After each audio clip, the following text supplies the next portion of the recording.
Bismillahirrahmanirrahim. Assalamualaikum warahmatullahi wabarakatuh. Yang terhormat kepada Ibu Dr. Andes Helna Nelis MPD selaku dosen mata kuliah Perencanaan Pendidikan dan teman-teman yang saya banggakan. Baiklah, izinkan saya memperkenalkan diri terlebih dahulu. Nama saya Rofiah Almamduhah dengan NIM 2412541. Saya dari kelas 3B, Program Studi Manajemen Pendidikan Islam. Di sini saya akan mempresentasikan hasil tugas mata kuliah Perencanaan Pendidikan dengan tema Konsep Dasar Perencanaan Pendidikan. Kita masuk ke latar belakang. Perencanaan pendidikan merupakan tahap pertama proses manajemen. Tujuan perencanaan tersebut untuk mengatur kegiatan di masa depan sesuatu organisasi dan memastikan penggunaan sumber daya organisasi dengan efisien untuk mencapai tujuan yang ditetapkan. Di dalam latar belakang ini dijelaskan perencanaan pendidikan itu peta jalan untuk masa depan pendidikan itu. Tujuannya agar semua sumber daya dipakai secara efisien demi mencapai target yang sudah ditetapkan. Nah, perencanaan pendidikan itu sangat penting. Mengapa sangat penting? Karena membantu kita beradaptasi dengan perubahan dan menghindari pemborosan. Menjadi panduan bagi semua pihak agar bisa bekerja sama mencapai tujuan yang sama. Singkatnya, perencanaan pendidikan ini adalah proses berpikir matang untuk memastikan masa depan pendidikan yang lebih baik dan terarah. Nah, pada materi ini saya mengambil 4 rumusan masalah. Yang pertama itu, apa yang dimaksud dengan perencanaan pendidikan? Yang kedua itu, apa saja prinsip-prinsip yang mendasari perencanaan pendidikan yang efektif? Yang ketiga itu, bagaimana tahapan-tahapan dalam proses perencanaan pendidikan? Dan yang terakhir, yang keempat itu, mengapa perencanaan pendidikan itu dianggap sangat penting?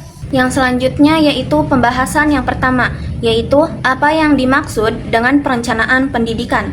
Perencanaan pendidikan merupakan suatu proyek atau gambaran tentang hal-hal yang harus dilakukan untuk ketercapaian hal-hal yang telah ditetapkan. Dengan demikian, perencanaan pendidikan adalah suatu upaya untuk merancang suatu pendidikan yang dimulai dari penentuan atau merumuskan tujuan, menentukan tahapan-tahapan yang dilakukan, menentukan siapa aja yang akan terlibat dalam subjek maupun objeknya, menentukan alat-alat yang dibutuhkan, pembiayaan, serta menentukan dan merumuskan evaluasi terhadap ketercapaian perencanaan pendidikan tersebut.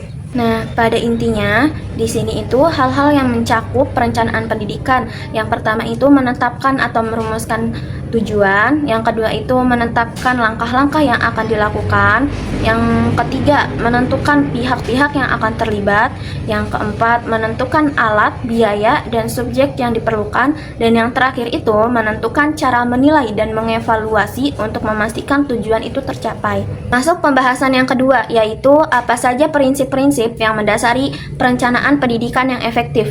Nah, pada materi ini, perencanaan pendidikan yang efektif itu tidak bergantung pada penetapan tujuan dan strategi yang tepat, tetapi juga ada prinsip-prinsip dasar yang menjadi pedoman pelaksanaannya.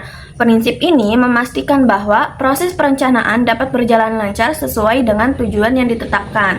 Nah, ini beberapa prinsip dalam perencanaan pendidikan tersebut. Yang pertama, ada prinsip keterpaduan atau integritas. Perencanaan pendidikan harus dilaksanakan dengan pendekatan yang terpadu.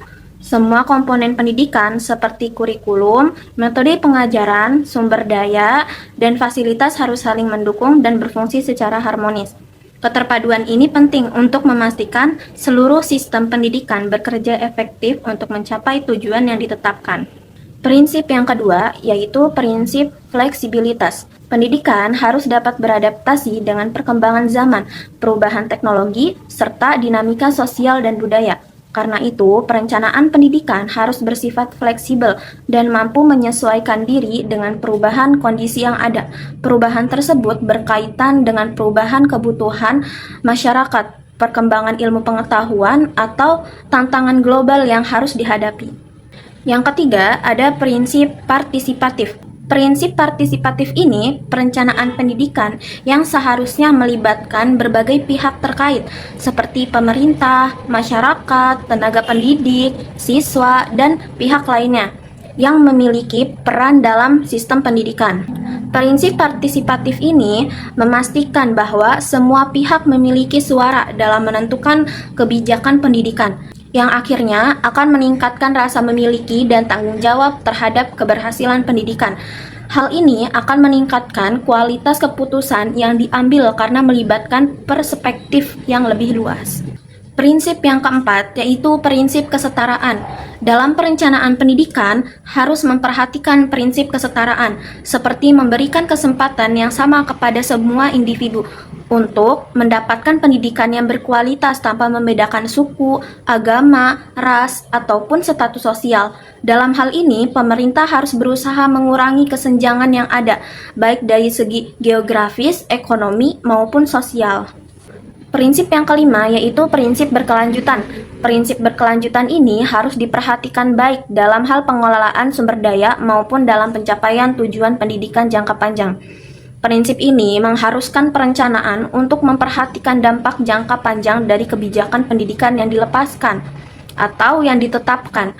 Seperti setiap kebijakan yang dibuat harus dipikirkan dampaknya di masa depan dan mampu bertahan dan berkembang seiring dengan perubahan yang terjadi. Yang keenam itu prinsip keadilan. Prinsip ini berfokus pada distribusi sumber daya dan peluang pendidikan secara adil dan merata, bertujuan untuk memberikan kesempatan bagi semua masyarakat, terutama yang berada dalam kondisi kurang beruntung. Dalam konteks ini, pendidikan harus mampu menciptakan kesempatan bagi setiap individu agar dapat berkembang sesuai dengan potensinya. Yang ketujuh, ada prinsip realitas. Perencanaan pendidikan ini harus didasarkan pada kondisi yang nyata dari segi anggaran, sumber daya manusia, dan tantangan lainnya. Prinsip ini mengharuskan untuk melakukan analisis mendalam terhadap situasi yang ada sebelum menetapkan tujuan dan langkah-langkah yang harus diambil. Tidaklah realistis jika perencanaan dilakukan tanpa mempertimbangkan keterbatasan yang ada, sehingga akan sulit untuk mencapai tujuan yang diinginkan. Yang kedelapan, ada prinsip akuntabilitas. Perencanaan pendidikan harus memiliki sistem evaluasi yang jelas untuk memastikan bahwa setiap kegiatan dapat dipertanggungjawabkan. Hal ini penting agar semua pihak yang terlibat dalam pendidikan dapat mengetahui sejauh mana pencapaian yang telah diraih dan apa saja yang perlu diperbaiki. Dengan adanya akuntabilitas, perencanaan pendidikan akan berjalan lebih transparan dan dapat dipertanggungjawabkan setiap tahapannya. Yang kesembilan, ada prinsip efisiensi dan efektivitas. Perencanaan pendidikan harus memastikan penggunaan sumber daya yang ada secara efektif, mengacu pada penggunaan sumber daya secara hemat dan optimal. Sementara efektivitas mengukur seberapa besar tujuan ditetapkan dapat tercapai. Dengan ini, perencanaan pendidikan diharapkan menghasilkan hasil yang maksimal dengan biaya yang minimal. Yang ke-10, ada prinsip sinergi. Perencanaan pendidikan harus menciptakan sinergi antara semua komponen yang ada, seperti kebijakan pemerintah, lembaga pendidikan, masyarakat, serta dunia usaha.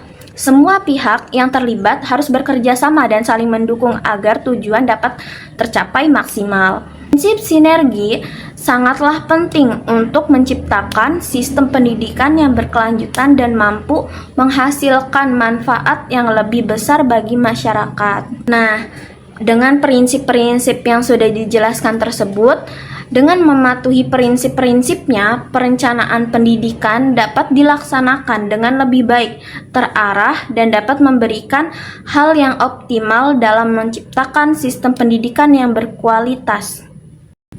Selanjutnya, pembahasan yang ketiga, yaitu bagaimana tahapan-tahapan dalam proses perencanaan pendidikan. Dalam materi tahapan-tahapan dalam proses perencanaan pendidikan itu merupakan proses berkelanjutan yang terdiri dari beberapa tahap, dimulai dari analisis situasi hingga evaluasi dan penyesuaian rencana.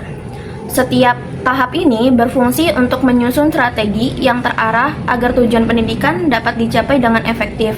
Nah, di sini ada beberapa tahapan-tahapan perencanaan pendidikan tersebut. Yang pertama, ada analisis situasi awal.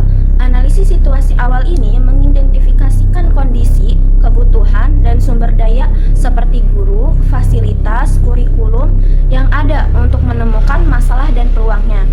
Yang kedua itu ada perumusan tujuan. Perumusan tujuan ini menetapkan tujuan yang spesifik, terstruktur,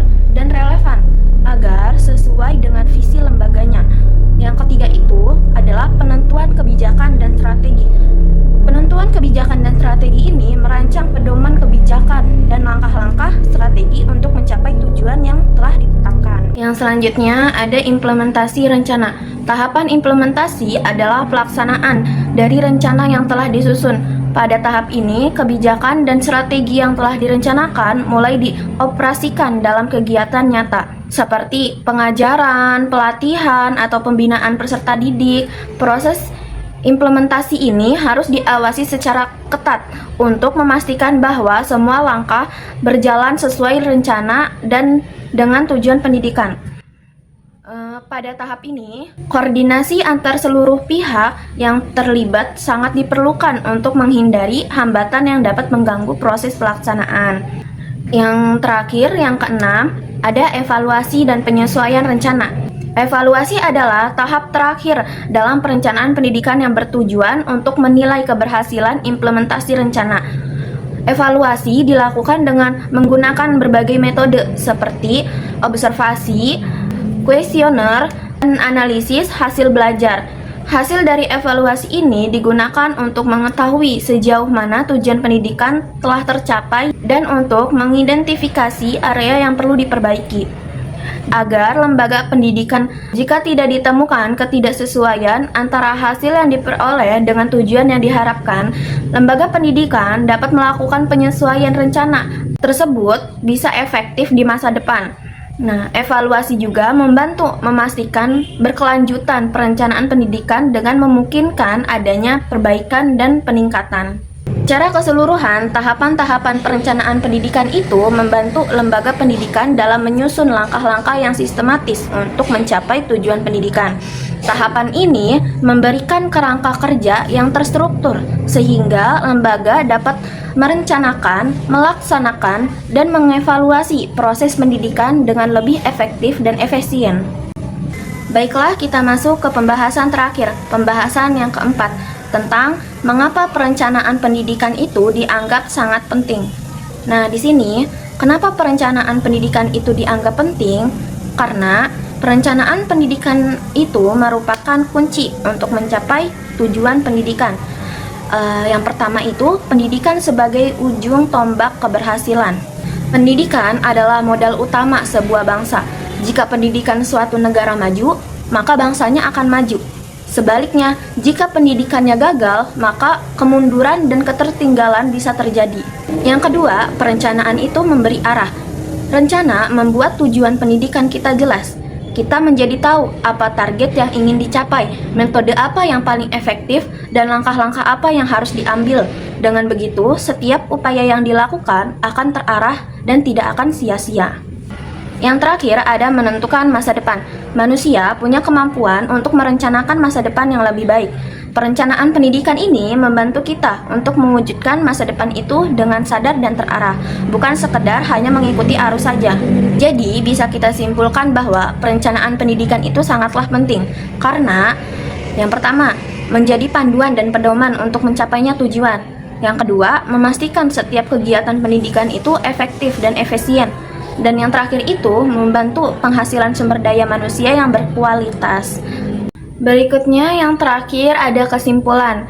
Penentuan program pendidikan adalah bagian yang sangat penting agar tercapainya tujuan pendidikan yang nasional. Melalui perencanaan, seluruh kegiatan pendidikan dapat dilakukan secara sistematis, terstruktur, dan efektif, sehingga dapat memberikan hasil yang optimal.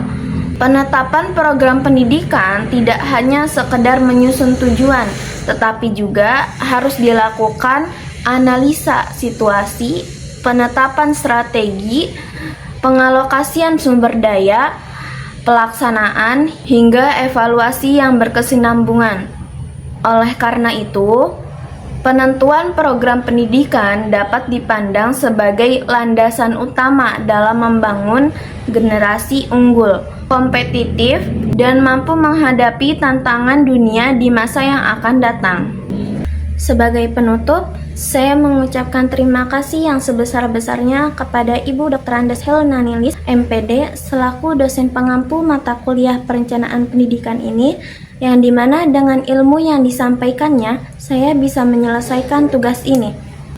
Demikian presentasi yang dapat saya sampaikan hari ini yang membahas tentang konsep dasar perencanaan pendidikan. Saya harap penjelasan ini dapat memberikan manfaat bagi kita semua. Mohon maaf apabila ada kesalahan dalam penyampaiannya dan terima kasih. Wassalamualaikum warahmatullahi wabarakatuh.